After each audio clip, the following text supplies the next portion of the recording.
പ്രിയപ്പെട്ട വിദ്യാർത്ഥികളെ, ഞാൻ Ansar K T, CEO founder RS coaching school.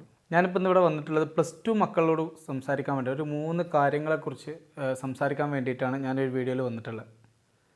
ഒന്നാമത്തെ കാര്യം എന്താ വെച്ചാൽ, നമ്മൾ +2 എക്സാമൊക്കെ ഇങ്ങനെ എഴുതിക്കൊണ്ടിരിക്കുകയാണ്. കുറേ എക്സാമുകൾ കഴിഞ്ഞു. ദെൻ ഇനി കുറച്ച് ഇമ്പ്രൂവ്മെൻറ്റ് എക്സാമുകളുണ്ട്. 29-ാം തീയതിയോട് കൂടിയൊക്കെ എല്ലാ എക്സാമുകളും കഴിയും. പിന്നെ എല്ലാവരും +2 സയൻസ് പഠിച്ച എല്ലാവരും തീരുമാനിക്കുന്ന ഒരു സെക്ഷനാണ് ക്രാഷ് കോഴ്സ് ചെയ്യണമെന്നുള്ളത്. പക്ഷേ ക്രാഷ് കോഴ്സ് ഞാൻ ആലോചിക്കുമ്പോൾ എന്താ വെച്ചാൽ, വളരെ രസകരമായ രീതിയിലാണ് ഈ ഒരു വർഷത്തെ ക്രാഷ് കോഴ്സ് നമുക്ക് കാണാൻ പറ്റുക. കാരണം എന്താ വെച്ചാൽ, നമ്മളതിൻ്റെ ഡേറ്റുകളൊക്കെ ഇങ്ങനെ നോക്കുമ്പോൾ വളരെ രസമാണ്. NCET എന്ന് പറഞ്ഞ എക്സാം ഉണ്ട്, നാഷണൽ കോമൺ എൻട്രൻസ് ടെസ്റ്റ് എന്ന് പറഞ്ഞിട്ട്. അത് ഏപ്രിൽ 29-നാണ് നടക്കുന്നത്. അതുപോലെ തന്നെ AMU നടക്കുന്നത് എന്താ വെച്ചാൽ, ഏപ്രിൽ 9 മുതൽ 27 വരെയുള്ള പല സമയങ്ങളിലായിട്ടാണ്. NCHM JEE എക്സാം ഉണ്ട്, അത് ഏപ്രിൽ 27-നാണ് നടക്കുന്നത്. അതുപോലെ തന്നെ NDA നടക്കുന്നത് ഏപ്രിൽ 3-നാണ്. അതുപോലെ തന്നെ JEE എക്സാം നടക്കുന്നത് ഏപ്രിൽ 2-ാം തീയതി മുതൽ 9-ാം തീയതി വരെയാണ്. കീം എക്സാം നടക്കുന്നത് ഏപ്രിൽ 21 മുതൽ 29 വരെയാണ്. അതുപോലെ തന്നെ നീറ്റ് നടക്കുന്നത് മെയ് 4-നാണ്. അതുപോലെ VIT എന്ന എൻട്രൻസ് എക്സാം നടക്കുന്നത് ഏപ്രിൽ 21 മുതൽ 27 വരെയാണ്. ഈ ഡേറ്റുകളൊക്കെ നിങ്ങൾ ശ്രദ്ധിച്ചോ? എന്താണ് പ്രത്യേകത?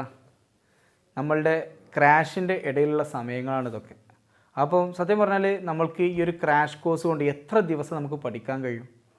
കാരണം വളരെ തുച്ഛമായ സമയം മാത്രമേ നമുക്ക് ഈ ക്രാഷ് കോഴ്സ് പഠിക്കാൻ കഴിയുള്ളൂ എന്നുള്ള യാഥാർത്ഥ്യം നിങ്ങൾ തിരിച്ചറിയണം.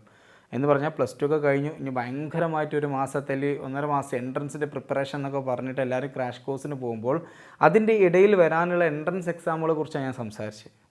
അപ്പം ഇത്ര ചെറിയ ഷോർട്ട് ടൈം കൊണ്ട് നമ്മൾ പഠിച്ചു കഴിഞ്ഞാൽ എത്രത്തോളം വിലയിരുത്തപ്പെടും? ഇതിലുള്ളൊരു വലിയൊരു ഒരു പ്രശ്നം എന്താ വെച്ചാൽ, ഞാൻ ഇങ്ങനെയൊക്കെ 1.5 മാസം വർക്ക് ചെയ്തിട്ടും എനിക്ക് എൻട്രൻസ് ഒന്നും കിട്ടിയില്ലല്ലോ, അതുകൊണ്ട് എൻട്രൻസിനോടൊരു മടുപ്പും വല്ലാത്തൊരു അകൽച്ചയും മക്കൾക്ക് ഉണ്ടായിപ്പോവും.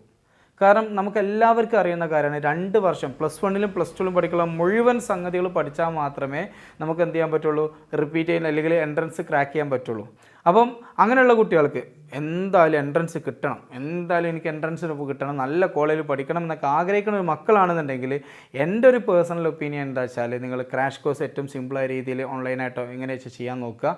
എന്നിട്ടൊന്ന് റിലാക്സ്ഡ് ആവുക. റിലാക്സ്ഡ് ആയതിനു ശേഷം അടുത്ത റിപ്പീറ്റേഴ്സ് ബാച്ചിന് നേരത്തെ തന്നെ അഡ്മിഷൻ എടുക്കുക. അടുത്ത റിപ്പീറ്റേഴ്സ് ബാച്ചിന് നേരത്തെ തന്നെ അഡ്മിഷൻ എടുക്കുമ്പോൾ ഒരു ഗുണം എന്താ വെച്ചാൽ, നമുക്ക് കൃത്യമായിട്ട് നേരത്തെ പാഠം തീർന്ന കുറേ സീരീസ് എക്സാമുകൾ നടത്താൻ പറ്റും. ഈ സീരീസ് എക്സാമുകളാണ് സത്യം പറഞ്ഞാൽ നമ്മളെ റിസൾട്ടിനെ ഏറ്റവും കൂടുതൽ സ്വാധീനിക്കുക. അപ്പോൾ സീരീസ് എക്സാം നമുക്ക് നല്ലവർക്ക് നടത്താൻ കഴിയും, നല്ല റിസൾട്ട് അടുത്ത വർഷത്തെ എൻട്രൻസ് എക്സാമുകളൊക്കെ നേടാൻ പറ്റും. ഇതിപ്പോൾ എന്താ സംഭവിക്കുക വെച്ചാൽ, ക്രാഷിന് ഭയങ്കര ഹറിബറി ആയിട്ട് നമ്മൾ ചെയ്യും. അത് കഴിഞ്ഞ് ക്രാഷും എൻട്രൻസ് എക്സാം കഴിഞ്ഞ് +2 എക്സാം കഴിഞ്ഞു, അടുത്ത ഉടനെ തന്നെ എൻട്രൻസ് എക്സാം, അതിനുവേണ്ടി ഹറിബറി ആയിട്ടുള്ള ക്ലാസ്സുകൾ, അത് കഴിഞ്ഞിട്ട് നമ്മൾ എന്ത് ചോദിച്ചാൽ, ഇനിയൊന്ന് റിലാക്സ് ചെയ്യട്ടെ എന്നിട്ട് ആലോചിക്കാമെന്ന് പറയും. അങ്ങനെ ചിന്തിച്ച് കണ്ട് നമ്മൾ എന്ത് ചെയ്യുക വെച്ചാൽ, ഏറ്റവും പിറകിലേക്ക്, അതായത് ഏറ്റവും കുറേ സമയം വേസ്റ്റാക്കും, നഷ്ടപ്പെടുത്തി കഴിഞ്ഞതിന് ശേഷം ഒരു 2 മാസമൊക്കെ ഗ്യാപ്പ് ചിലപ്പെടും. എന്നതിന് ശേഷം നമ്മൾ റിപ്പീറ്റേഴ്സ് ബാച്ചിൽ ചെല്ലും. അപ്പോൾ റിപ്പീറ്റേഴ്സ് ബാച്ചിൽ ചെല്ലുമ്പോൾ എന്താ സംഭവിക്കുക വെച്ചാൽ, റിപ്പീറ്റേഴ്സ് ബാച്ച് എന്ന് പറഞ്ഞാൽ ലൈൻ ബൈ ലൈൻ പഠിക്കാനുള്ള സമയമാണ്. അവിടെ നമുക്ക് വേണ്ടത്ര സമയം കിട്ടാത്തൊരവസ്ഥ ഉണ്ടാകുകയും അത് കുട്ടിയുടെ മനസ്സിൽ ബേജാറും ടെൻഷനൊക്കെ ഫോം ചെയ്യും. അത് ഭയങ്കര ബുദ്ധിമുട്ടിലേക്ക് എത്തിപ്പോകും. ഓക്കെ, അപ്പോൾ എൻ്റെ ഒരു സജഷൻ എന്താ വെച്ചാൽ, ക്രാഷ് നിങ്ങളൊന്നുകൂടി റിലാക്സ്ഡ് ആയിട്ട് പഠിക്കുക. മാക്സിമം ചെറിയ എക്സാമുകളൊക്കെ ഉണ്ട്, ഒരു എന്താ പറയുക എഞ്ചിനീയറിങ്ങിൻ്റെയും നോർമൽ കുറേ എൻട്രൻസ് എക്സാമുകൾ, അതൊക്കെ വേണമെന്നുണ്ടെങ്കിൽ പക്ഷേ ഈ ക്രാഷിൽ ഈ ഷോർട്ട് ടൈം കൊണ്ട് ചിലപ്പോൾ പ്രിപ്പയർ ചെയ്താൽ കിട്ടും. ഓക്കെ, അതല്ല നല്ലൊരു നീറ്റും അഡ്വാൻസ്ഡ് JEE മെയിനും JEE അഡ്വാൻസ്ഡ് ഒക്കെ നിങ്ങൾ പ്രിപ്പയർ ചെയ്യണമെന്നുണ്ടെങ്കിൽ ഉറപ്പായിട്ടും കുറച്ചും കൂടി ലെവലിൽ താഴത്തോട്ട് ഇറങ്ങി നമ്മൾ പഠിക്കേണ്ടി വരും. അങ്ങനെ അപ്പോൾ ഈ സമയം നിങ്ങളൊന്ന് കുറച്ച് റിലാക്സ്ഡ് ആയിട്ട് ക്രാഷ് ചെയ്യാനുള്ള എന്തെങ്കിലും പ്ലാറ്റ്ഫോമുകൾ തേടുക. ദെൻ അതിന് ശേഷം ഏറ്റവും നേരത്തെ അപ്പോൾ നിങ്ങളൊന്ന് റിലാക്സ്ഡ് ആവും. എന്നിട്ട് ഏറ്റവും നേരത്തെ ആദ്യ ബാച്ചുകളിൽ തന്നെ റിപ്പീറ്റ് ചെയ്യാനുള്ള ഓപ്ഷൻസ് ഒരുക്കുക. കാരണം ആദ്യ ബാച്ചിൽ നിന്ന് റിപ്പീറ്റിന് ചേർന്നുള്ള ഗുണം, സമയം നമുക്ക് ഇഷ്ടംപോലെ കിട്ടും, മാക്സിമം എക്സാം എഴുതാൻ പറ്റും. ഒരു 6 മാസം കൊണ്ടെങ്കിലും നമ്മൾ ട്രാക്കിലാവും, അത് നല്ല റിസൾട്ടിലേക്ക് എത്താൻ സഹായിക്കും.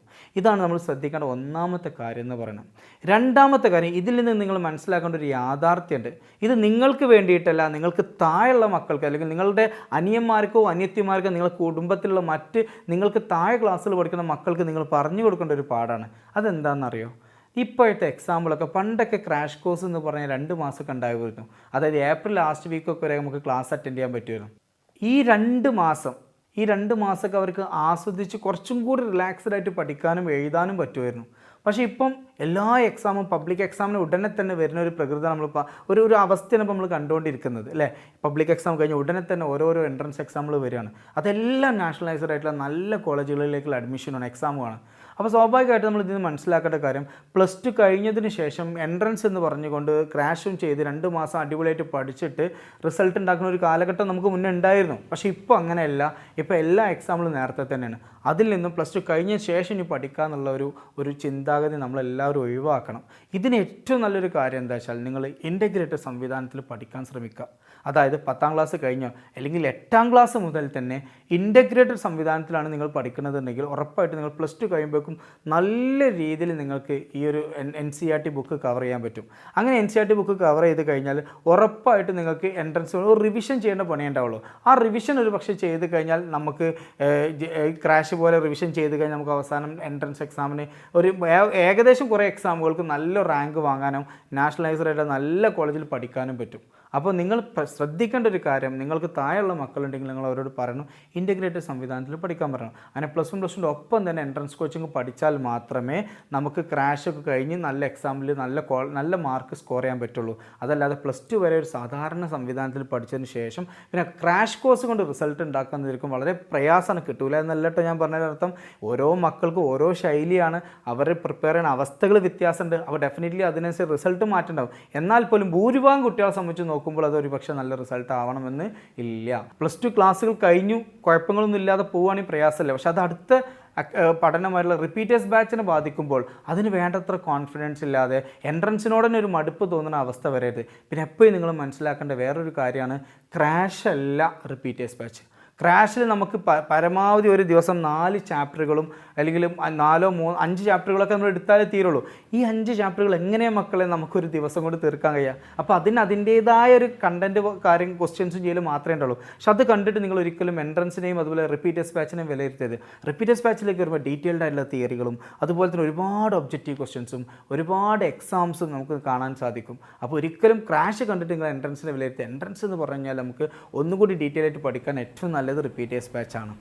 അടുത്ത ഒരു പ്രധാനപ്പെട്ട ഒരു കാര്യമുണ്ട് കേട്ടോ. എന്താ വെച്ചാൽ നമ്മളിപ്പോൾ എല്ലാവരും പബ്ലിക് എക്സാമിൻ്റെ പിറകിലാണ്. +2 എക്സാം, ഇമ്പ്രൂവ്മെൻ്റ് എക്സാം ആകെപ്പാടെ ഹറിബറി ആയിട്ട് നിൽക്കുന്ന ഒരു അവസ്ഥയാണുള്ളത്. ഈ ഒരു അവസ്ഥയിൽ നിങ്ങൾ ശ്രദ്ധിക്കപ്പെടാതെ പോകുന്ന ഏറ്റവും വലിയൊരു കാര്യമാണ് ഒരുപാട് എൻട്രൻസ് എക്സാമുകൾ. ഇന്ത്യയിൽ പ്രധാനപ്പെട്ട എല്ലാ കോളേജുകളിലേക്കുള്ള ഒരുപാട് എൻട്രൻസ് എക്സാമുകൾ അപ്ലൈ ചെയ്യേണ്ട സമയമാണ് ഇപ്പോൾ. നിങ്ങൾ ഈ എൻട്രൻസ് ഒന്നും അപ്ലൈ ചെയ്യാതെ അത് വിട്ടുപോകുന്നൊരവസ്ഥ ഉണ്ടാവരുത്. ഏതൊക്കെ എൻട്രൻസ് അപ്ലൈ ചെയ്യണമെന്നുള്ള ഹാർവസ്റ്റിൻ്റെ യൂട്യൂബ് ചാനൽ നമ്മൾ അപ്ലോഡ് ചെയ്തിട്ടുണ്ട്. അതുപോലെ ഹാർവസ്റ്റിൻ്റെ ഇൻസ്റ്റാഗ്രാം പേജിൽ അപ്ലോഡ് ചെയ്തിട്ടുണ്ട്. നിങ്ങൾ ആ എൻട്രൻസ് എക്സാമുകളൊക്കെ പ്രധാനപ്പെട്ട എക്സാമുകളാണ്. ഈ എക്സാമുകളൊക്കെ നിങ്ങൾ അപ്ലൈ ചെയ്തിട്ടുണ്ടെന്ന് ഉറപ്പ് വരുത്തണം കേട്ടോ. കാരണം എന്താ വെച്ചാൽ അതെല്ലാം ഓരോ അവസരങ്ങളാണ്. മെഡിക്കലി എഞ്ചിനീയറിംഗ് മാത്രമൊന്നുമല്ല, ഇന്ത്യയിൽ ഒരുപാട് നല്ല നല്ല കോളേജുകളുണ്ട്. ഇൻ്റഗ്രേറ്റഡ് PGക്കായിട്ടും മറ്റ് വ്യത്യസ്ത കോഴ്സുകൾക്കായിട്ടുള്ള ഒരുപാട് കോളേജുകളുണ്ട്. അതിലൊക്കെ പഠിച്ചു പോയാൽ നമുക്ക് ഉയർന്ന സ്ഥാനങ്ങളിൽ എത്താൻ പറ്റും. അപ്പോൾ അങ്ങനെ ആഗ്രഹിക്കുന്ന ഒരുപാട് മക്കൾ നമുക്ക് ചുറ്റുമുണ്ട്. പക്ഷേ ആ മക്കളൊന്നും ഈ എൻട്രൻസ് എക്സാമിനെ കുറിച്ചുള്ള അടിസ്ഥാന വിവരം പോലും ഇല്ല എന്നുള്ളതാണ് സത്യം. കാരണം അത് അവരറിയുന്നില്ല ഈ എക്സാം ഇപ്പോഴാണ് അപ്ലൈ ചെയ്യേണ്ടതെന്നൊക്കെ. അപ്പോൾ അതൊക്കെ അറിയണമെങ്കിൽ നിങ്ങൾ ഹാർവസ്റ്റിൻ്റെ പേജ് ഒന്ന് ഫോളോ ചെയ്താൽ മതി. അതിൽ ഡീറ്റെയിൽസുകൾ ഉണ്ടാവും. നിങ്ങൾ നിർബന്ധമായിട്ടും അതെല്ലാം അപ്ലൈ ചെയ്യണം. ഈ തിരക്കിൻ്റെ ഇടയിൽ അത് നഷ്ടപ്പെട്ടു പോകരുത്. എല്ലാ എക്സാമും അപ്ലൈ ചെയ്തിട്ട് എല്ലാ എക്സാം മക്കൾ പോയിട്ട് എഴുതണം. കാരണം അവസരങ്ങളാണ്, നഷ്ടപ്പെടുത്തരുത്. ഒരു പക്ഷേ ഈ വർഷം നിങ്ങളത് എഴുതുമ്പോൾ നിങ്ങൾക്ക് ഒരു എക്സ്പീരിയൻസ് ആണ്. അടുത്ത വർഷം നിങ്ങൾ റിപ്പീറ്റ് ചെയ്തിട്ടൊക്കെ ആ എക്സാം എഴുതുന്ന സമയത്ത് ഈ ഒരു എക്സ്പീരിയൻസ് നിങ്ങൾക്ക് നല്ലോണം ഗുണം ചെയ്യും. അപ്പോൾ നിങ്ങളുടെ നല്ലൊരു റിസൾട്ടിന് വേണ്ടിയിട്ടാണ് ഞാൻ ഈ കാര്യങ്ങളൊക്കെ പറഞ്ഞിട്ടുള്ളത്. നിങ്ങൾ ഏറ്റവും കൂടുതൽ ഡിസിഷൻ എടുക്കേണ്ട ഏറ്റവും പ്രധാനപ്പെട്ട സമയമാണ്. ഈ സമയത്ത് നിങ്ങൾ അറിയാതെ പോയി കഴിഞ്ഞാൽ വലിയ നഷ്ടങ്ങളിലേക്കാണ് എത്തുക. എല്ലാ മക്കളും നല്ലോണം ശ്രദ്ധിച്ച് കാര്യങ്ങൾ മുന്നോട്ട് കൊണ്ടുപോവുക. Thank you.